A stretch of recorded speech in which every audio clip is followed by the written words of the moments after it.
Islamabad high court में case की समाअत के दौरान हफ्ते को इमरान खान को जुडिशल कॉम्प्लेक्स में पेशी का जिक्र हुआ। इस्लामाबाद हाई कोर्ट में केस की समाअत के दौरान चीफ जस्टिस आमिर फारूक ने इमरान खान की जुडिशल कॉम्प्लेक्स में पेशी का जिक्र करते हुए कहा कि हफ्ते को भी कुछ मुनासिब बात नहीं हुई, मैं भी गलती करूं और आप भी, फिर क्या फ़र्क रह जाएगा। इस पर पीटीआई के वकील फैसल चौधरी ने कहा कि हमारे पास अदालतों के अलावा और कोई जगह नहीं है। इमरान खान के खिलाफ इस्लामाबाद में 47 मुकदमात हो गए हैं। पुलिस ने कुछ खुफिया FIRs रखी हुई हैं। जस्टिस आमिर फारूक ने कहा कि शायद आपको मालूम नहीं कि FIR सील नहीं होती। FIR पब्लिक दस्तावेजात हैं, वो सील नहीं हो सकती। पुलिस तहकीकात के लिए बुला लेती है।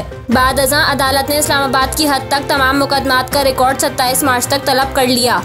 वाज़ेह रहे कि चेयरमैन PTI की पेशी के मौके पर जुडिशल कॉम्प्लेक्स के बाहर शदीद हंगामा आराई हुई, जिसमें कई गाड़ियां नजर आतिश कर दी गईं, जबकि अदालत के बाहर PTI कारकुनान ने हंगामा किया।